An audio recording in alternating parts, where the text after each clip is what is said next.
had to buy a new lens for this camera because on the last ride I did with Miss Cools, I dropped the camera and it landed on the lens.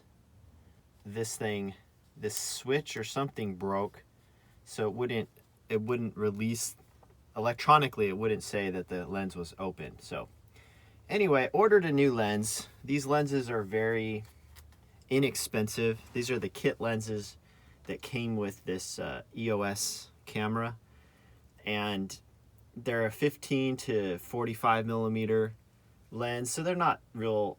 They're made out of plastic, the plastic body. The lens is pretty good.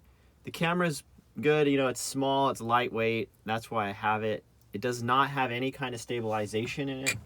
So some of my videos, you'll notice there's a lot of camera shake, and I try my best to hold the camera as steady as I can, but it doesn't always work.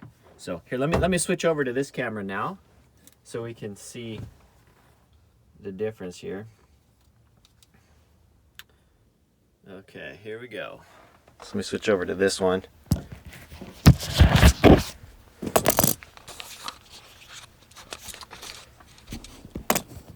And I'll shut this one off. So yeah, so this lens, this is the one I dropped, and I don't know, it's probably something that could be fixed in there.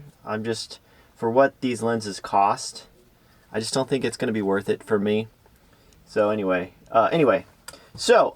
today's video, as you can see, I have, well, I'm not going to spoil it yet. So for today's video, we're going to be doing it's kind of like an anniversary video. I just got a notice on my YouTube channel. I've had a birthday recently. The YouTube channel has. I think it said it is, let's see, I started this YouTube channel I think I started it in 2014, but I didn't really upload too much that first, year or so. So I think I did make a couple videos early on, then I made some videos that I deleted, just doing a poor job of reviewing bicycle tires.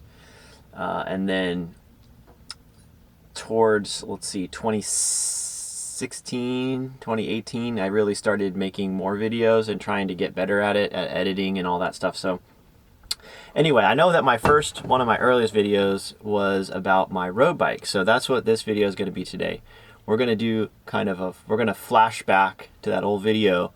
And then I'm going to make a new video today that's going to be the same as that old video, but to today. It's 2024 now, and it's January. A lot has happened over the last 5, 6, 7 years or whatever, so I thought I would do an update video, but I thought I would record it in the same exact spot that I recorded that other video, just for the fun of it. So here we go. This is saddle number 5 now on this bike. Handlebars were switched out. Stem was switched out. All the components except for the brakes and the seat posts have been swapped out. Rear derailleur, that's probably rear derailleur number 5, 6. I broke one. The last one I had just completely sheared off. So anyway, this is just a general overview.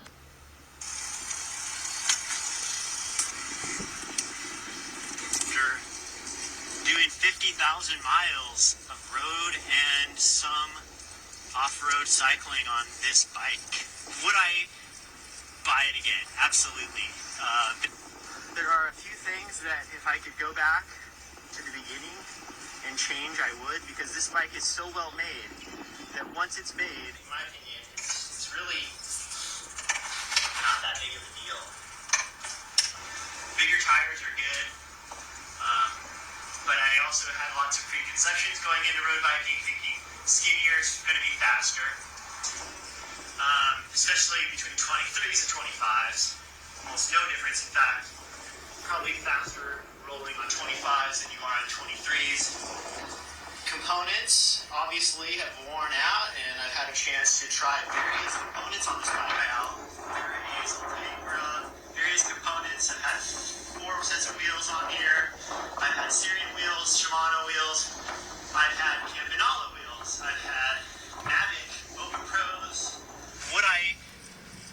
again, absolutely.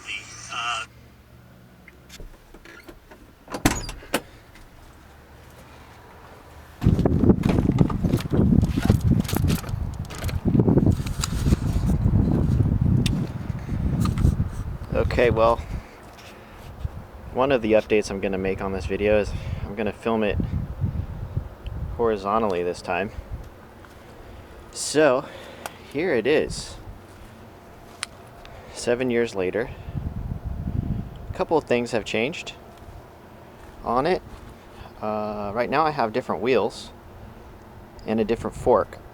I swapped the fork over a few years ago when I acquired a bike that was too big for me, which ended up becoming the frame I traded for the Colnago frame, which is a video that I don't have yet ready to show, but I'm building that bike right now. But anyway, this was the fork that was on it, and I decided to take this fork over and use it on my bike because the wound up fork that was on it was starting to have quite a few miles. So not knowing, you know, what the fatigue limit is on a carbon fiber fork, I decided why not swap it over. I swapped out the stem. These are the original handlebars still. These are the Ritchey carbon bars that I got when I got my bike fit for me. This was the bar they recommended, the bike fitter. Same shifters, Ultegra 6700 10 speed, different tires too. These are 28 millimeter wide Continental tires. Same crank set as I had in that video 7 years ago. 6700 compact Ultegra crank, but I have gone to a Shimano pedal. KMC chain, just like in the last time, but this is obviously a new chain. Still running the KMC. Same rear derailleur, different brakes. I finally swapped out those Dura Ace ones for these Ultegra, and I just wanted to try them. And then I'm using the Dura Ace 7700 series calipers on my Colnago build, which we'll see later. Not today, but we'll see it later in another video. So other than that, it's relatively the same bike, just 7 years older, and I haven't ridden it a lot. I've been riding so many other bikes since then. Ended up having a custom bike made with 650B by 48s. Did a whole bunch of videos on that topic. And I just haven't been riding this bike a lot. But I have been able to squeeze 28s on here. And I still like this bike. I ride it every so often. I've probably put a couple thousand miles on it since that video, but not too much. Most of my miles have been on my other bikes. So would I buy it again? Absolutely. And what would I change about it? So just like in the last video, what I would do is if I were going to change anything about this bike, I would 100% increase the tire clearance. The tire clearance here is 28, and as you can see, it is pretty much maxed out. You could probably squeeze, no, you really can't. It's maxed out. In fact, I would actually like to have even a little bit more clearance between the brakes and the tire. The front one looks pretty good. It's the rear that's really tight.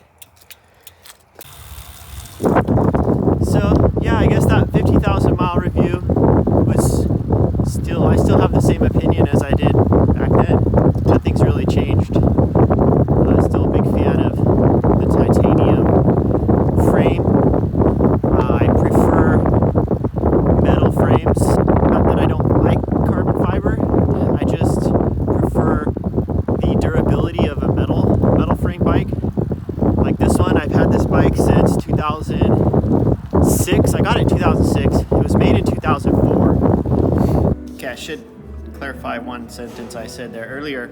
On the tire size, what I mean by the rides I do, I mean on the road rides that I do, I prefer, I think a 32 could be a good tire, especially on the back. A 32 on the back, maybe a 30 or a 28 on the front, something like that. But for mixed terrain riding, then yeah, I would obviously go with a bigger tire. But for the road riding that I like to do in the area I live, I do think a little bit wider tire than your standard 25 or 28 would be good. Would be good.